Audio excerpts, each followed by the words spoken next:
Urinary tract infection is an inflammatory response of the bladder or the urinary tract to the presence of bacteria. Urinary tract infections can be miserable for most people. You can have urgency, frequency, burning with urination. You can visibly see blood in your urine. Some people have horrible back pain, fever, chills. Interestingly enough, some people can have a urinary tract infection and not have any symptoms whatsoever.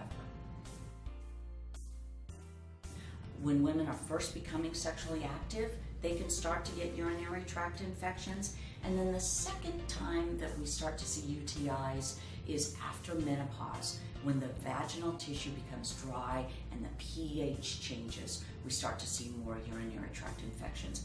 At least 50% of women will experience a urinary tract infection in their lifetime. We screen for urinary tract infections oftentimes based on symptoms. If you come in with symptoms of a UTI, we will check your urine first of all.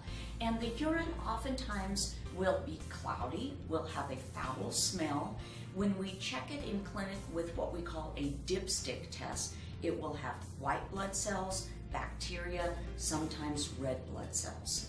That will often prompt us to send the urine out to a lab, which will then do a culture. Cultures can take up to 3 days to actually grow bacteria, and that's where we get the final result. The type of bacteria that you're growing in your urine, and then we test the bacteria against different types of antibiotics so we can determine which type of antibiotic to treat your infection.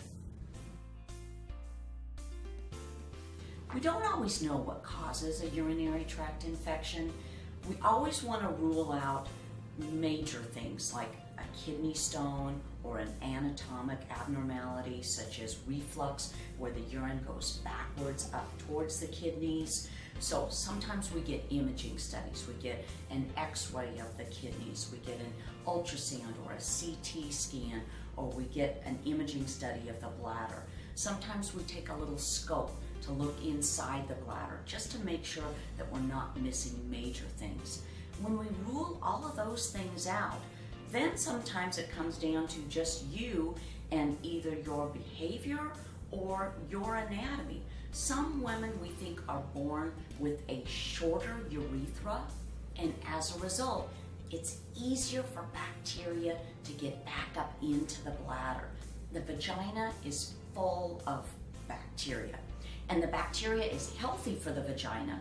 So we don't want you to be too clean. Don't wash that bacteria out. That bacteria is healthy for the vagina, but that is where the bacteria comes from.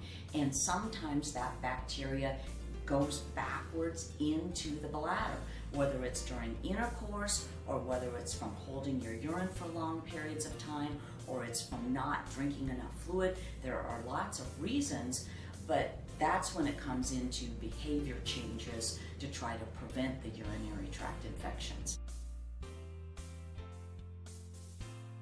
There are lots of treatment options for preventing a urinary tract infection. The first is conservative measures. So you can increase your fluid intake. You can make sure that you empty your bladder on a regular basis. Don't hold your urine for long periods of time. Make sure that you're emptying your bladder at least every 3 to 4 hours throughout the day.